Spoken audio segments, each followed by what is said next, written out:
Sports Mania, your favorite topic about women's empowerment and how important women are for the growth of the country and the economy as well. But before we go into our skydiver, Sheetal Mahajan, let's have a look at a quick teaser.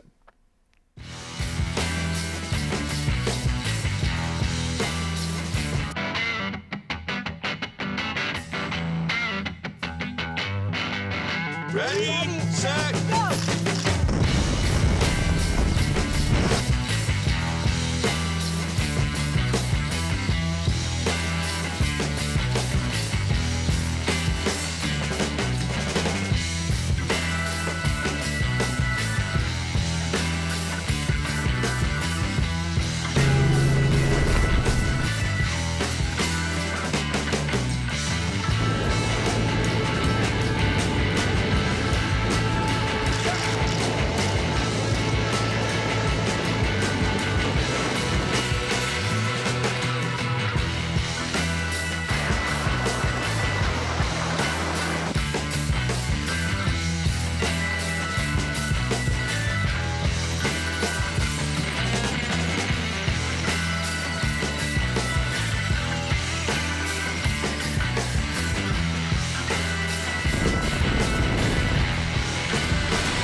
Yes, with us today we have Queen of the Sky, Padma Shri awardee Sheetal Mahajan, who's a skydiver. A very warm welcome to you, ma'am. Namaste. Thank you so much. Namaste. इतनी शानदार हमने video देखी sky diving की और आज हम women empowerment की बात कर रहे हैं and it's a perfect example भारतीय नारी सब पे भारी. Yes.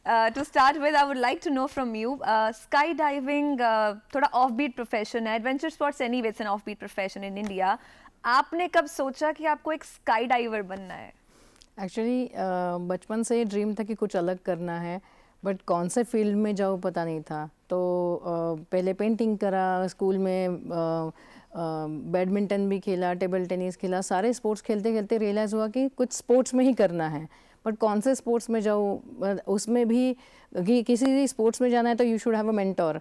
तो वो मेंटोरशिप किससे लेनी है, कौन से स्पोर्ट में जाना है पता ही नहीं था, तो मेंटोर भी नहीं बताते.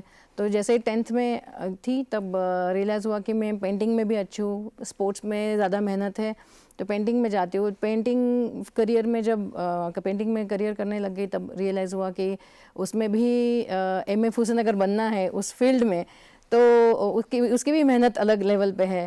तो मेहनत तो हर जगह थी, फील्ड ढूंढ रही थी. उसी टाइम मुझे 11th में जब थी एक फ्रेंड मिली ज्योति सुमरिया, उनके वजह से मुझे पता पड़ा उनके ब्रदर के बारे में. उनके भैया थे नेशनल डिफेंस एकेडमी पुणे में जो कैडेट्स को स्काई डाइविंग का ट्रेनिंग देते थे.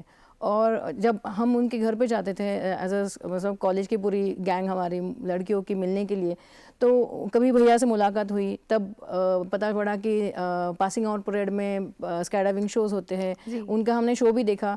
बट तब रियलाइज़ हुआ कि कुछ ये अलग स्पोर्ट्स है, इसमें कुछ कर सकते हैं. बट तब रियलाइज़ नहीं हुआ था. बट वही जो कमल सर थे उनका जब एक नेशनल न्यूज़पेपर के फ्रंट पेज पे फोटोग्राफ देखा तब मुझे लगा कि भैया इन्होंने सच में कुछ तोफ चीज़ करी है. जो हम बचपन में टीनेज में होता है ना कि कुछ करना है ज़िंदगी में, वो जुनून था. और उसी टाइम वो एक उनके बारे में पढ़ा कि उन्होंने नॉर्थ पोल साउथ पोल पे स्काई डाइविंग करी है, और पहले भारतीय है जिन्होंने नॉर्थ पोल साउथ पोल पे स्काई डाइविंग करी है.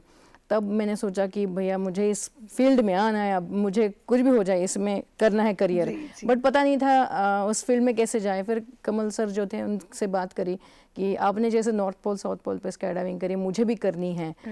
तो मेंटोर तो मिल गए थे, बट उनको कन्विंस करना बहुत डिफिकल्ट हुआ. 1.5-2 साल लगे उनको कन्विंस करने के लिए. उससे भी ज़्यादा टाइम घर वालों को कन्विंस करने के लिए लगा, क्योंकि घर वालों को जो बताया कि मुझे जहाज़ से कूदना है, स्काई डाइविंग ये फील्ड में करियर करना है, तो घर वालों ने कहा बेटा हमारे खानदान में कोई एयरक्राफ्ट में बैठा नहीं, तुझे उसमें से कूदना है. जब मतलब बैठना नहीं कूदना है. तो फिर मतलब पहले अपनी फैमिली को कन्विंस किया, फिर मेंटोर जो थे स्कॉटलैंड लीडर कमल सिंह उबर, उनको कन्विंस किया, फिर नॉर्थ पोल साउथ पोल के बारे में पता पड़ा, फिर प्लान किया जंप करने का, फिर इस तरीके से स्काई डाइविंग फील्ड में आई। तो आपने अपने हस्बैंड को कैसे कन्विंस किया कि मुझे शादी करनी है in a hot air balloon? Actually जैसे कमल सर ने नॉर्थ पोल साउथ पोल किया था, तो उनके ही लेगेसी फॉलो करते हुए मैंने उत्तर ध्रुव पे पहली जंप करी, मतलब लाइफ की पहली जंप उत्तर ध्रुव पे करी, दूसरी जंप अंटार्कटिका पे करी, और घर वालों ने कहा कि बेटा बहुत खर्चे करा लिए हमारे, शादी कर लो। मैंने बोला पापा आप जिस बंदे से बोलोगे उससे शादी कर लूँगी बट एक ही शर्त है, हवा में शादी करनी है। तो पापा बोलते बेटा लव मैरिज करनी तो वैसे सीधा बता दे। मैंने बोला नहीं आप बोलोगे उस बंदे से कर लूँगी, बट एक ही शर्त है। तो वो दूल्हा ढूंढ रहे थे और मेरे हस्बैंड का जो प्रपोजल आया वधूवर सूचक मंडल से, तो जब उनको उनके घर में ये बताया कि हमारी बेटी स्काई डाइविंग करती है, तो मेरे हस्बैंड जो उन्होंने भी स्काई डाइविंग करी हुई थे, तो उनको इंटरेस्ट था कि इस फील्ड में मेरी बीवी अगर स्काई डाइविंग करे तो मुझे कोई प्रॉब्लम नहीं है, हरकत नहीं है। तो मैं भी ऐसे ही बंदा ढूंढ रही थी जिसे मतलब डॉक्टर के साथ शादी करते, इंजीनियर के साथ करते। मैंने सोचा स्काई डाइविंग, मतलब वो आईटी प्रोफेशन से है, बट उन्होंने स्काई डाइविंग करी थी, तो उनको समझ में आ रहा था कि मैं क्या बात कर रही हूँ, फ्यूचर में जाके मैं कहाँ से कूदने वाली हूँ सब। तो उन्होंने हाँ बोल दिया, बट फिर शादी के लिए तो हाँ बोल दिया, पर जब बताया कि हवा में शादी करनी है तो पूरी फैमिली ने हाँ बोल दिया कि ठीक है हवा में अलग से शादी होगी है। तो फेरे कन्यादान सब कुछ हवा में हुआ 700 फीट जमीन के ऊपर ऊंचाई पे। तो वहां से आपने फिर स्काई डाइव नहीं किया from the hot air balloon? नहीं पर आपने तो साड़ी में पहन के भी आपने स्काई डाइव कर रखा है। हाँ एक्चुअली क्या हुआ 2018 में मैं नॉर्थ पोल साउथ पोल और 7 कॉन्टिनेंट्स जो 7 खंड है पूरे धरती पे, तो 7 खंड पे स्काई डाइविंग करने वाली दुनिया की पहली महिला बनी। और हमारा एक फेडरेशन ऑफ एरोनॉटिक इंटरनेशनल एक फेडरेशन है जो इंटरनेशनली एरो स्पोर्ट्स को ऑब्जर्व करता है, तो उनके अंडर सारे एरो स्पोर्ट्स का कंपटीशन सब कुछ होता है। तो उनका मुझे मतलब FAI की तरफ से गोल्ड मेडल से नवाजा गया, सबिहा गोक्सन गोल्ड मेडल से। और मतलब एक घर वालों को फीलिंग आ गई कि बेटा अब हो गया, मतलब पहले जब पद्मश्री मिला था तो वो फीलिंग था कि हाँ बेटा मतलब स्काई डाइविंग फील्ड में बहुत कुछ कर लिया, पद्मश्री भी मिल गया। फिर उसके बाद फिर से मैंने शुरुआत करी थी स्काई डाइविंग करने के लिए, फिर गोल्ड मेडल मिला। गोल्ड मेडल मिलने के बाद घर वालों ने कहा हाँ बाबा बहुत बड़ा माइलस्टोन अचीव करा है। मैंने कहा नहीं बाबा बोर हो रहा है। तो पापा बोलते हैं कि बेटा फिर मेरी मम्मी साड़ी की शाम को घड़ी कपड़ों की घड़ी करते हुए साड़ी की घड़ी कर रही थी, तो उनको देखते से मैंने नहीं मतलब मुझे ऐसा लग रहा है कि अभी तक कुछ वो मुझे अचीव करना है वो अचीव नहीं हुआ है। तो बोलते साड़ी पहन के कूद ले, उसमें क्या है। मैंने बोला आप इतना नॉर्मली कह रहे हो। मैंने फिर साड़ी ले ली, पहन के देखा तो लगा कि नहीं यार इसमें नौवारी साड़ी जो महाराष्ट्रियन स्टाइल में होती है वो पहन के देखी, और उसमें फिर पैराशूट पहना, और उस मोमेंट लगा कि अरे ये तो कर सकती हूँ मैं। And I want to dedicate my this jump to all Indian women कि हम साड़ी पहन के भी जंप कर सकते हैं। फिर मैं थाईलैंड गई, वहाँ पर जंप करके मतलब पहले तो मेरे इंस्ट्रक्टर्स ने मना कर दिया कि पल्लू छूट गया तो मतलब एंटेंगल हो सकता है पैराशूट में, तो कॉम्प्लिकेशंस को देखते हुए उन्होंने मना कर दिया था। पर बाद में उनको कन्विंस करा, फिर उन्होंने मतलब पिन अप कर दो, टेप लगा दो, सब कुछ। मैंने बोला डोंट वरी कुछ हो गया तो मेरी जिम्मेदारी लेती, मुझे पता है मैं भारतीय महिला हूँ, मैं मतलब वहाँ पे जाके सब कुछ की मैं साड़ी पहन के कर सकती हूँ। तो इंस्ट्रक्टर ने कहा कि हम एज अ कैमरामैन उन्होंने जंप किया, और साड़ी पहन के जब लैंड किया तब बहुत अच्छा लग रहा था कि एक out of the box this is something. हाँ मतलब एज अ भारतीय महिला हम बोलते हैं कि हम ये कर सकते हैं, बट साड़ी पहन के जंप करना एरोप्लेन से और लैंड करना अमेजिंग फीलिंग था। Sari gave you special wings. बहुत सारी अचीवमेंट्स है आपकी, नॉर्थ पोल साउथ पोल, अभी रिसेंटली माउंट एवरेस्ट भी आपने हाईएस्ट जंप किया वहां से। पर आपकी जो फर्स्ट जंप रही थी नॉर्थ पोल की, your first ever jump was at North Pole and that too a solo jump. तो जब आप जंप कर रहे थे what was your feeling back then, और आपकी ट्रेनिंग आपने किस तरह तैयारी की उस जंप की? मेरे नॉर्थ पोल उत्तर ध्रुव के जंप के लिए मेरी ट्रेनिंग पूरी घर से ही हुई थी या हमारे समाज से हुई थी, मेंटल ट्रेनिंग कह सकते हो उसे। कि जब मैंने कहा मुझे एरोप्लेन से जंप करना है तो घर वालों ने पहले कहा कि बेटा तू लड़की है, ये तुम्हारा क्षेत्र है नहीं, और वैसे भी इस फील्ड में महिलाएं नहीं है। मैंने कहा महिलाएं नहीं हैं इसीलिए मुझे जाना है कि भारतीय महिला भी इस फील्ड में आ सकती है। एक्चुअली मैंने जब ये सब सोचा तब गूगल बाबा नहीं थे, तो ऑनलाइन इंटरनेट पर सर्च करने का ऑप्शन नहीं था। तो जितना मुझे आसपास से लोगों से पता पड़ा, उसमें पता पड़ा कि रेचल थॉमस मैम है जो पद्मश्री, वो भी स्काई डाइवर है, उन्होंने 1970 से स्काई डाइविंग करी हुई है।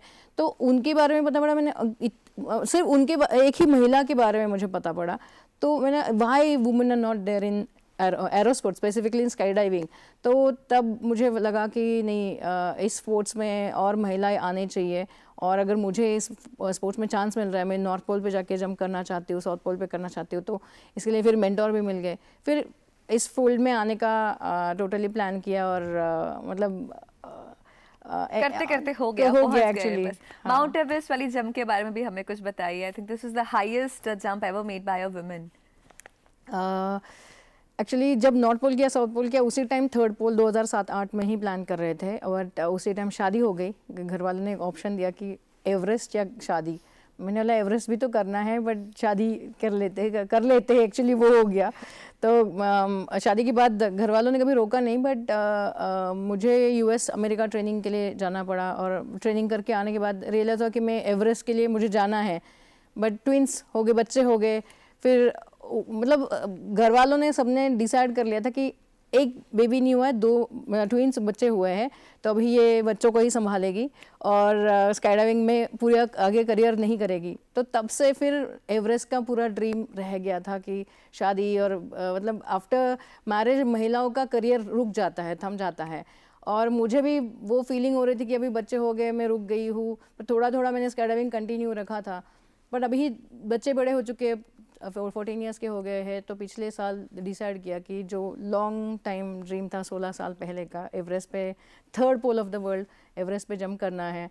तो वो प्लान किया 2022 के दिसंबर में। 2023 के 23 फरवरी 23 को मैं माउंट एवरेस्ट के सामने काला पत्थर पे जाके ये सोचा कि यार मैं एवरेस्ट पे जंप कर सकती हूँ यहाँ इस रीजन में आके, हिमालयस में कर। फिर ऑर्गेनाइजर्स ढूंढे कौन कर सकते हैं, फिर एक्सप्लोर हिमालय करके जो कंपनी, इनके साथ बात किया, और एक तब से प्लानिंग जो कर रही थी, एक फीलिंग आई कि जो मैं 16 साल पहले जो स्काई डाइविंग जिस जुनून से कर रही थी, वही सेम हैप्पीनेस।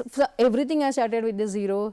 स्पॉन्सर्स ढूंढना, ऑर्गेनाइजर्स ढूंढना, मतलब खुद ही अपने हाथ से लेटर्स लिखना, मतलब और गवर्नमेंट से बात करना, सारी चीज़ें। और एक फीलिंग आ रही थी कि मैं पूरी जर्नी फिर से रीस्टार्ट करी हुई है, और वही जी रही हूँ। एंड एवरेस्ट में जिस दिन जंप हुई मेरी, काला पत्थर पे हाईएस्ट लैंडिंग करा 17,444 फीट पे, तो एक अकम्पलिशमेंट, एक कुछ अचीव कर लिया, वो फीलिंग आई। क्योंकि वो बहुत सालों से पेंडिंग था कि हाईएस्ट जगह लैंडिंग करूं, और मतलब third pole of the world, जहाँ पे बहुत सारे लोग ड्रीम करते कि एवरेस्ट के पास जाके जंप करना है। हमें वो स्पेशल परमिशंस मिली नेपाल गवर्नमेंट से, और हमने वो करी। बट ऐसे ये जंप बहुत स्पेशल थी। इसमें थोड़ा डर भी लगा, मतलब मैं ऑनेस्टली कहूँगी, बहुत सारे लोग कहते कि डर नहीं लगता, बट डर लगता है सबको, क्योंकि ऑक्सीजन मास्क लगाया था, हाई एल्टीट्यूड था, टेम्परेचर माइनस में था। नॉर्थ पोल साउथ पोल में भी माइनस टेम्परेचर में था, बट इसमें इस जंप में ऑक्सीजन लगाया हुआ था, ऑक्सीजन के मास्क थे। इसमें हाइपोक्सिया के चांसेस, हाइपोक्सिया में आप डेथ भी हो सकती है। ऐसे इंसिडेंट्स हुए हैं कि बहुत सारे लोगों की डेथ हुई है ऐसे स्काई डाइविंग करते हुए एवरेस्ट रीजन में। तो वो सारी चीज़ें मतलब ध्यान में रखते हुए, जो पूरी टीम थी, इंस्ट्रक्टर्स थे हमारे साथ, तो उन्होंने सबने हेल्प करी। इनफैक्ट कुछ मोमेंट ऐसे आए थे कि मुझे खुद को लगा था कि मुझसे नहीं होगा। मेरे इंस्ट्रक्टर्स ने कहा कि यार तू नॉर्थ पोल साउथ पोल पे कूद के आई है, तुझे एवरेस्ट पे डर लग रहा है। मैंने बोला डर नहीं लग रहा है, मतलब सफोकेशन फीलिंग हो रही है। तो उन्होंने उसी टाइम पे मेरा ऑक्सीजन का पाइप था वो चेक करा, उनको समझ में आया कि ऑक्सीजन पाइप में खराबी है। तो उन्हें पाइप चेंज करने के बाद फिर मुझे, क्योंकि उसमें उस टाइम पे सफोकेशन फीलिंग आने का रीज़न था ऑक्सीजन सप्लाई प्रॉपर नहीं हो रहा था। तो ये एवरेस्ट रीजन कहने से ज़्यादा हालो जंप्स, हाई अल्टीट्यूड लो ओपनिंग जंप्स जो होती है, उसमें ये हो सकता है। तो वो मेरे इंस्ट्रक्टर्स को रियलाइज़ हुआ, एक जो PH करके इंस्ट्रक्टर थे, और उन्होंने फिर ऑक्सीजन पाइप चेंज किया, और फिर जंप किया। ग्रेट। तो Arjun, you know this is a sport, no matter आप कितनी बारी भी कर लें, but every jump gives you a lot of fear and lot of excitement. It gives you a great high, and that's what we can sense from Sheetal Mahajan. Thank you so much for being with us on the Doordarshan Morning Show and telling us about your experiences from start and as you continue as the sole female skydiver making waves in India. Thank you so much. Thank you so much.